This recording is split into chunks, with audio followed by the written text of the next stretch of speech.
పులులు, చిరుతలు, ఎలుగుబంట్లు, ఏనుగులు వంటి జంతువుల వలన సంఘర్షణ తలెత్తినప్పుడు, శాకాహార జంతువుల వలన నష్టం కలిగినప్పుడు ఏం చేయాలి? సార్ ఇదేంటంటే ఒకవేళ మనకు 2-3 రకాలుగా ఉంటాయి సార్ ఈ ప్రాబ్లమ్స్. ఒకటి ఆ యానిమల్ వలన ఇంజూరీ కావడం, మనుషులు ఇంజూరీ కావడం. రెండవది చనిపోవడం కూడా జరుగుతుంది. ఇంకొకసారి కొన్ని అవయవాలు కోల్పోవడం అలా జరుగుతుంది. లేక పంటల డ్యామేజ్ కూడా జరుగుతుంది. పందులు వచ్చేస్తాయి, విపరీతంగా నాశనం చేసేసి వెళ్ళిపోతాయి. సో ఇది జరిగినప్పుడు ఏం ఏనుగులు వస్తాయి, చెరుకు పంట నాశనం చేస్తాయి. జరుగుతాయి. ఇప్పుడు మొన్న అక్కడ దాకా ఏనుగు ఒకటి ఇదే బెజూర్ ప్రాంతంలోనే పెంచుకలపేట రేంజ్ అని ఉంటుంది. 3 రేంజెస్ దాటుకుంటూ ఒకవైపు నుండి ఎంటర్ అయ్యి ఇంకో వైపు నుండి వెళ్ళిపోయింది. ఈ వెళ్ళిపోయే క్రమంలో ఇద్దరిని చంపేసింది. అది ఇద్దరు చనిపోయారు, 2 ప్రాణాలు పోయినాయి పాపం. ఎందుకంటే అక్కడ ఏనుగు టాపిక్ వచ్చింది కాబట్టి, ఏనుగు చంపడం అనేది సాధారణంగా చేయదు. అవును, ఏ జంతువు అయినా సరే తన ప్రాణాన్ని కాపాడుకోవాలనే ఉద్దేశం ఉంటుంది తప్ప మనుషుల మీద అటాక్ చేయడం ఉంటుంది. ఏనుగు ముందు కాషన్స్ ఇస్తుంది అటు కదండి. అవును, అన్ని టైగర్ కూడా, ఏ యానిమల్ అయినా కూడా. ఇప్పుడు మీరు అక్కడ దాకా ఎందుకు సార్, మీరు మనకు బాగా తెలిసిన ఎగ్జాంపుల్ నేను ఒకటి చెప్తాను. ఇప్పుడు మీరు కుక్కలు ఉన్నాయి అక్కడ, ఓకే, మనం వెళ్తున్నాం, మనం మరీ దగ్గరికి వెళ్ళామనుకోండి, అది వెంటనే మన మీద పడేమి కరవదు. అది ఫస్ట్ అది మనకు గుర్రమంటది, అది వార్నింగ్ ఇస్తుంది. అప్పుడు మనం ఎక్కడో మాట్లాడుతూ ఉంటాం, ఏ మొబైల్లో చూస్తూ ఉంటాం, మనం ఏమి పట్టించుకోం దాన్ని. అంటే జనరల్గా మన హ్యూమన్ టెండెన్సీ అది, నేను పర్సన్ అనట్లేదు. అయినా చూడకుండా దాని దగ్గరికి వెళ్ళిపోతాం, మీద పడితే. అంటే ప్రతి దానికి ఏంటంటే దానికంటూ ఒక బార్డర్లో ఉన్నప్పుడు ఒక ప్రత్యేకమైన ఏరియా ఉంటుంది. ఆ ఏరియా వరకు అది థ్రెట్ను పర్సీవ్ చేయదు. ఏం కాదులే, ఇక్కడ వరకు వచ్చినా కూడా నేను వెళ్ళిపోవచ్చు అని అనుకుంటుంది అనమాట. మీరు ఆ లిమిట్ని కూడా దాటారు, మీద పడితే. ఏనుగు ఏం చేస్తుందండి? అయితే ఇది కూడా ఇప్పుడు మొన్న జరిగింది కూడా, అవి వస్తున్నప్పుడు ఈ ఏనుగు గురించి మన ప్రాంతంలో ఐడియా లేదు. ఎందుకంటే ఏనుగులు మన అడవిలలో లేవు, ఈ మధ్యలో వచ్చినటువంటిది. అది బహుశా కొన్ని దశాబ్దాలు శతాబ్దాల క్రితం చిత్తూరు, శ్రీకాకుళం ఇటువైపు ఉంటాయి. మన దగ్గర ఒకప్పుడు ఉన్నాయేమో, మరి మనకు తెలియదు. ఎందుకంటే మన టెంపుల్స్ మీద మనం కథలు చెప్పుకునేటప్పుడు, లేకపోతే హిస్టరీ చెప్పుకునేటప్పుడు మనం చదువుతాం వీటన్నిటి, రాజులు ఇంతగా పెంచేవాళ్ళు అది ఇది అని చెప్పేసి. బహుశా మరి అప్పుడు ఉన్నాయేమో, మనకు తెలియదు, రికార్డ్స్ మనకు తెలియదు. కానీ బహుశా నేను అనుకుంటున్నా ఇప్పుడు అవి ఛత్తీస్గఢ్లో ఉన్నాయి. యాక్చువల్గా ఛత్తీస్గఢ్ నుండి మహారాష్ట్రకు వచ్చేసినాయి. మహారాష్ట్ర నుంచి మనకు ఆనుకునే ఉంది బెజూర్ ప్రాంతం, కాగజ్ నగర్, దానికి ఆనుకునే ఉంటుంది. సో మళ్ళీ దాని యొక్క విస్తరణ, దాని యొక్క ఏరియా విస్తరణలో భాగంగా వచ్చినాయా మనకు తెలియదు, దాన్ని స్టడీ చేస్తే తప్ప మనకు అర్థం కాదు. అయితే ఈ ఏనుగు రావడంతో ఇక్కడ ఏంటంటే వీళ్ళకు పాపం తెలియదు ఏనుగు అనేటువంటి విషయం, దాన్ని ఎట్లా హ్యాండిల్ చేయాలో తెలియదు. ఈవెన్ టైగర్ తెలుసు, టైగర్ గురించి వచ్చినప్పుడు మనం ఎట్లా కాపాడుకోవాలనేది వాళ్ళకి ఐడియా ఉంది, కామన్ పీపుల్కి. కానీ దీని గురించి ఐడియా లేకపోవడం వల్ల తక్కువ అంచనా వేశారు దాన్ని.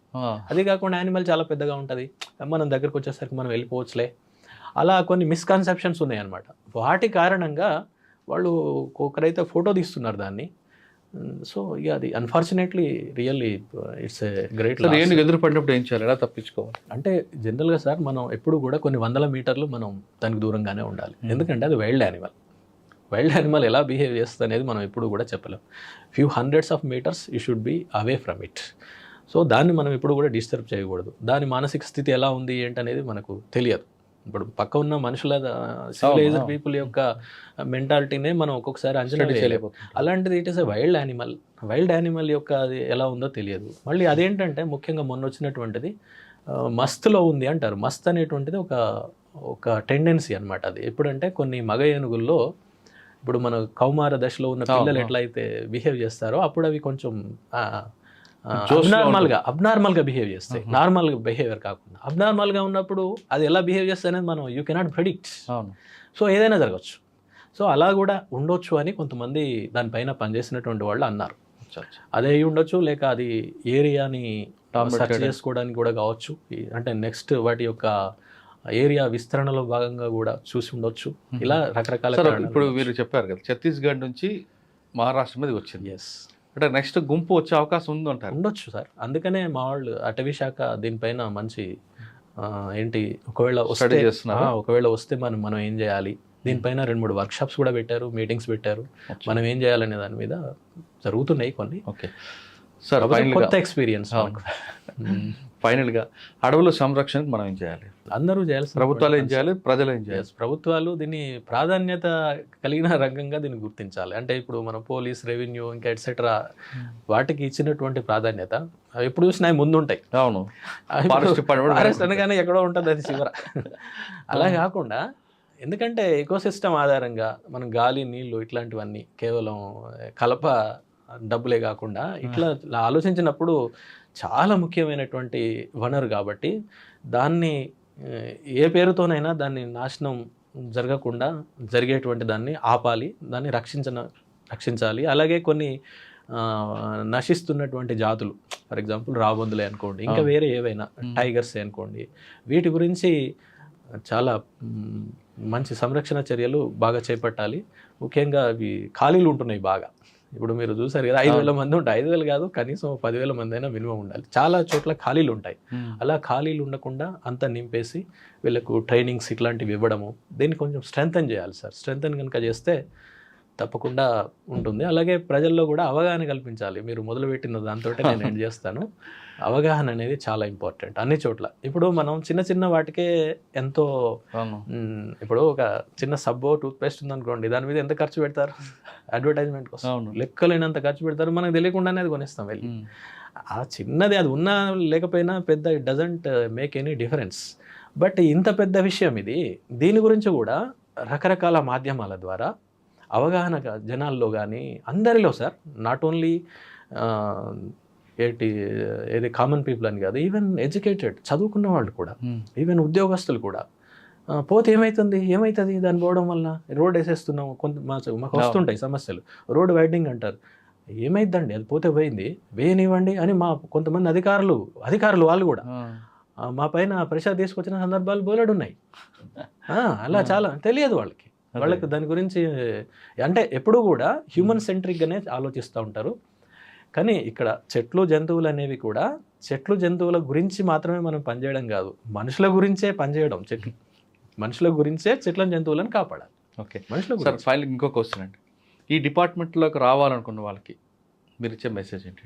చాలా మంచి డిపార్ట్మెంట్ సార్ యాక్చువల్గా. అంటే ఇంత పెద్ద ఏమంటారు, ఆ చెట్లు జంతువులు అనేవి మాట్లాడవు కదా, అవును, వాటి తరఫున మనం మాట్లాడాలంటే you are definitely a voice for the voiceless, తప్పకుండా. కాకపోతే ఏంటంటే ఇక్కడ చాలా రిస్క్ కూడా ఉంటాయి, ఛాలెంజింగ్ ఉంటుంది, అంత ఈజీ ఏం కాదు మనం అనుకున్నట్టు. ఏదో మీరు ఎడ్యుకేషన్ డిపార్ట్మెంటో లేకపోతే ఇంకా ఎన్నో డిపార్ట్మెంట్స్ ఉన్నాయి. అంటే అఫ్కోర్స్ అందులో ఉన్న సాధక బాధకాల గురించి నేను ఎక్కువ మాట్లాడలేను. కానీ ఇది ఏంటంటే ఇది ఓపెన్ రిసోర్స్ సార్, ఇది ఓపెన్ రిసోర్స్. ఎవ్రీబడి, ప్రతి ఒక్కరూ నాదే అనుకుంటారు, కానీ దానికి ఎవరు ఏం చేయరు. ఇది మా అడవి అంటారు, మరి అడవి కరెక్టే, మరి మీరేం చేస్తున్నారు అడవిని దాన్ని కాపాడడానికి? దాంట్లో ఉన్నటువంటి మనం తీసుకుంటాం. సరే, దగ్గర ఉన్నటువంటి సముదాయాలు, సమాజాలు వాటి మీద ఆధారపడడం తప్పేం కాదు, కానీ దాన్ని నాశనం చేయకూడదు. ఎందుకంటే అది మన గురించి మాత్రమే కాదు, మన ముందు తరాలు అనుభవించారు. 10 తరాలు 50 తరాల ముందుకెళ్ళినా అదే అడవి మీకు ఉపయోగపడింది. మీ తరం కూడా పోయిన తర్వాత మళ్ళీ 50-100 తరాలు వస్తాయి. అన్ని తరాలకు కూడా అది ఉపయోగపడాలి. అలా కాకుండా మనం ఇప్పుడే మొత్తం ఎక్స్ప్లాయిట్ చేస్తే అది నాశనం అయిపోతుంది. అంటే ఇది ఒక రకంగా మా వాళ్ళు చెప్పే మాట ఉంటుంది ఒకటి, అంటే we are working for not only for this generation, but we are working for the generations to come. వచ్చే జనరేషన్స్ కూడా మనం చేస్తున్నాము అని మా కొంతమంది సీనియర్ ఆఫీసర్స్ మమ్మల్ని ఇన్స్పైర్ చేస్తుంటారు అనమాట. అంటే కొద్దిమంది ఉంటారు, there are certain people who are really guiding అస్.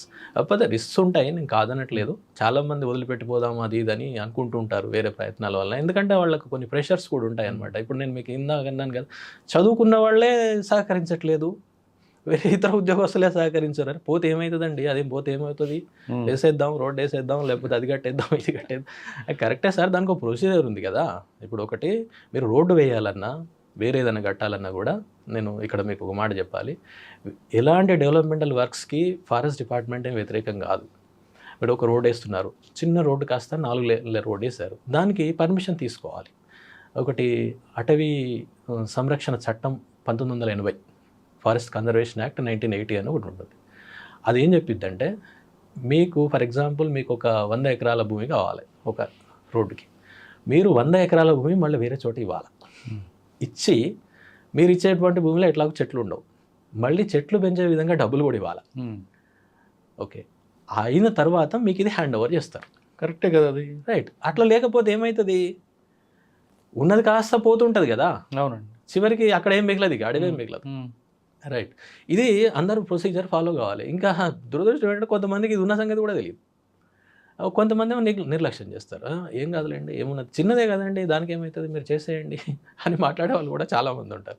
కానీ ఎప్పుడైతే ఈ అవగాహన కల్పించడం అనేది జరిగితే, ఈవెన్ కోర్టుల్లో కూడా సార్, కోర్టులోకి వెళ్ళినప్పుడు కూడా ఎలా ఉంటుందంటే, ఈవెన్ మ్యాజిస్ట్రేట్స్ అట్లాంటి వాళ్ళకి మేము సార్ ఈ చెట్లు కొట్టారు, జంతువులు కొట్టారు అంటే, వాళ్ళు ఈ మనుషులకు సంబంధించి ఎన్నో చూసుంటారు కదా, మనుషులదే పెద్ద పట్టించుకున్నప్పుడు ఈ జంతువులది ఏముందండి అన్న మాట్లాడే సందర్భాలు కూడా చాలా ఉంటాయి. కానీ మేము వాళ్ళకి కన్విన్స్ చేయాలి, అట్లా కాదు సార్, ఇలా ఉంటుంది, మీరు దీన్ని ఇట్లా చేయండి. అలాగే ఎవిడెన్సెస్, అది కూడా పెద్ద సమస్య మాకు. ఎందుకంటే ఇది అడవులలో జరుగుతాయి సార్, అవును, లోపల ఎక్కడో జరుగుతాయి. అవును, అక్కడ ఎవడు మీకు ఎవిడెన్స్ ఇస్తాడు? విట్నెస్ అడుగుతాడు. ఇవి చాలా వరకు ఇదో పెద్ద తలనొప్పి అయిపోతుంటుంది. అయినప్పటికీ మేము రిమైండ్ చేస్తుంటాము, ఛార్జ్ షీట్స్ వేస్తుంటాము, చూస్తుంటా. అంటే మా సిబ్బంది, పరిమితమైన సిబ్బంది ఉన్నప్పటికీ కూడా we try to do our level best. Okay.